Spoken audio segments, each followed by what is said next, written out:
Bonjour à tous les Capricornes, ascendant Capricorne, lune en Capricorne.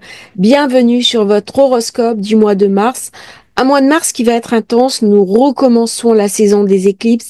Ça ramène toujours beaucoup d'énergie et beaucoup de motivation si on sait utiliser favorablement ces éclipses.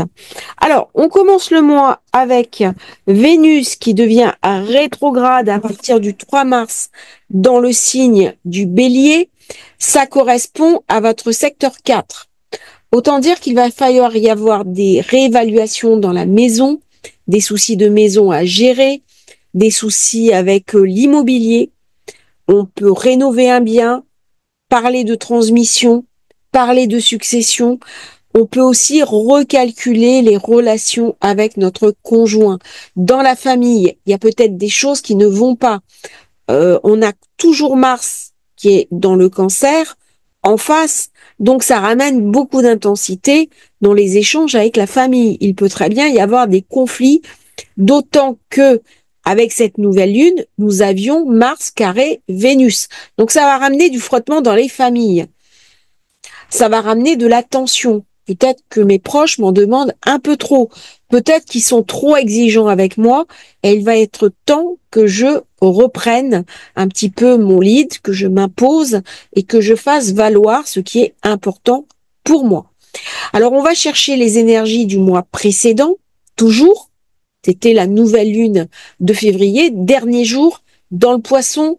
Ça correspondait bien sûr à votre secteur 3, la communication, les échanges, très bien pour les personnes qui sont thérapeutes, sophrologues, qui travaillent en ligne, en informatique.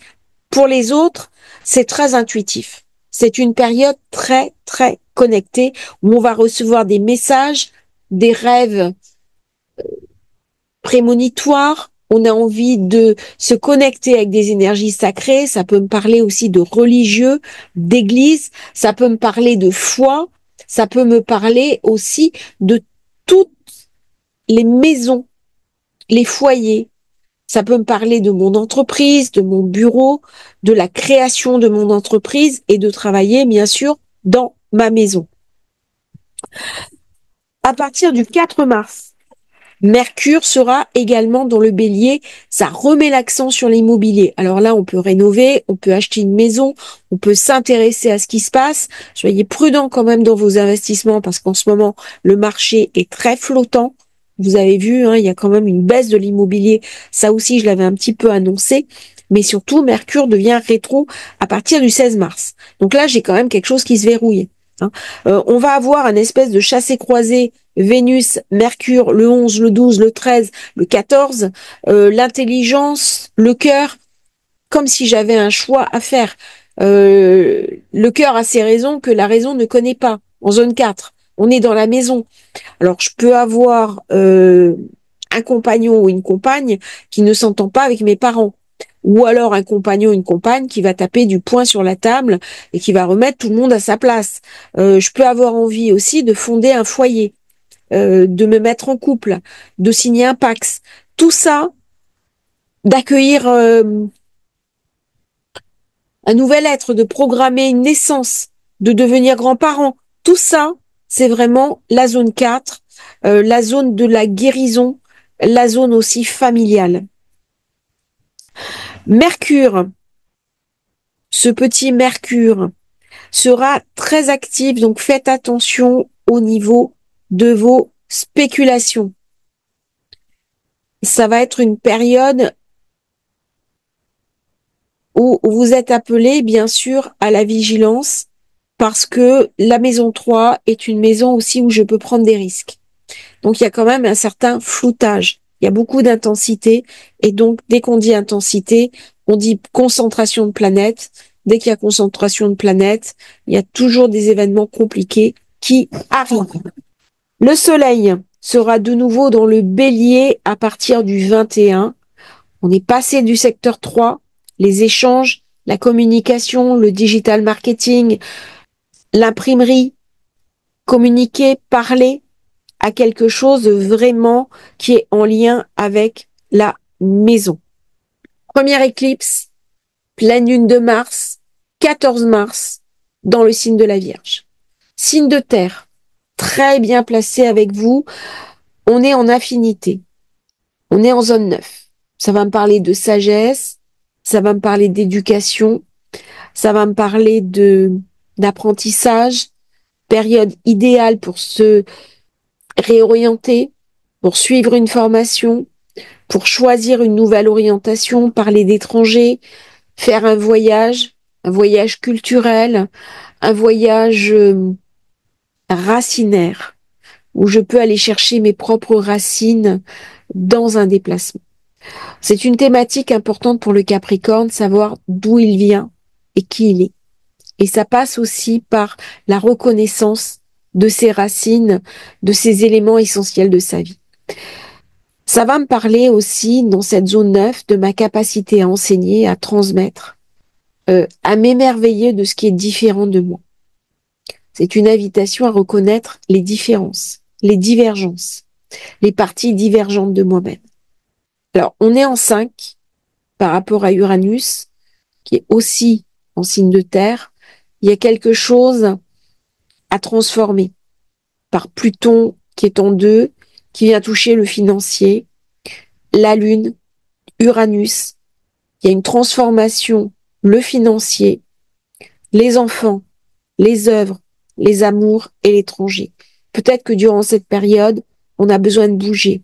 On a envie de changement. On a envie d'expatriation. On a envie d'aller voir si la Terre est ronde.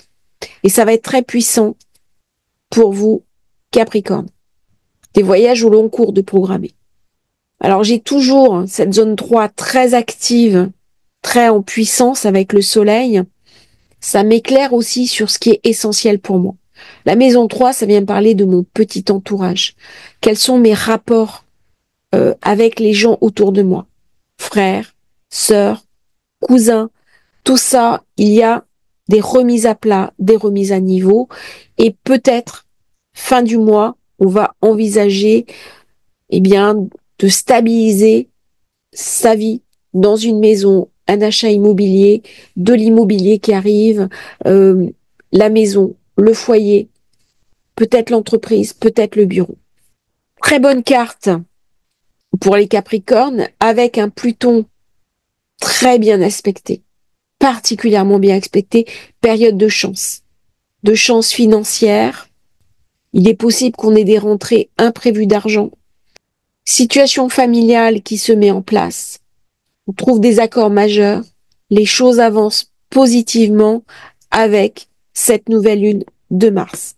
Alors, si vous avez 23 degrés Vierge pour pour la pleine lune du 14 mars, ou alors le 8 degrés Bélier pour celle du 29 mars, ce sont des moments très importants, avec des recalculs. Pour cette nouvelle lune, elle sera visible en France. Alors, protégez vos yeux parce que c'est magnifique à voir, mais c'est dangereux pour la vue.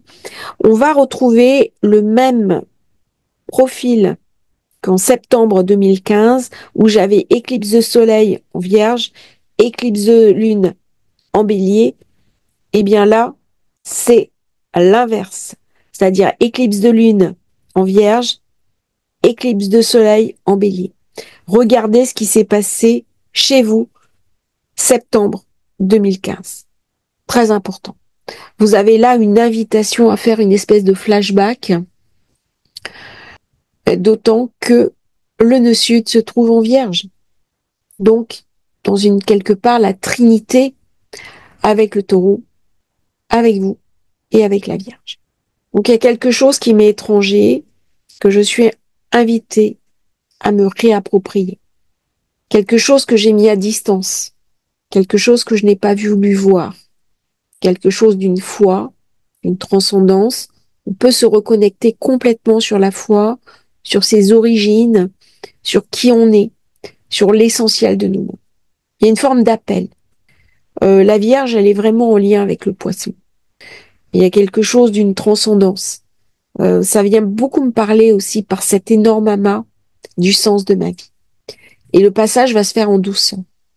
Ça va être une préparation à ce Saturne qui va passer en Bélier. Et quand Saturne va passer en Bélier, ça va ramener beaucoup d'énergie pour faire des opérations immobilières, relancer l'immobilier, rénover, apprendre des nouvelles techniques, peut-être moi aussi faire les travaux. Peut-être devenir agent immobilier ou notaire ou clerc de notaire. Enfin, vous voyez un petit peu l'idée. Même si ça baisse en ce moment en France, même si c'est difficile, il y a quelque chose là qui se prépare d'essentiel. Et ça vient travailler aussi mes fondamentaux. Quel est le sens de ma vie? Quels sont mes essentiels?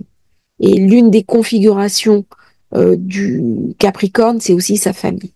C'est un signe qui est très très attaché à la famille, très très attaché à ses enfants, à son partenaire ou sa partenaire. Il y a vraiment quelque chose de clé sur le Capricorne. Ça va être une belle période où on peut poser ce qui est vraiment essentiel pour vous et se déterminer par rapport à ce qui va venir. Je vous remercie à vous Capricorne. On va parler de sécurité, on va parler de fiabilité, on va parler aussi de structure. Merveilleux mois de mars à vous tous. Si vous souhaitez commander votre thème de naissance, votre révolution solaire, vous avez le lien dans la description. À bientôt pour un nouveau partage sur Astrologie Facile.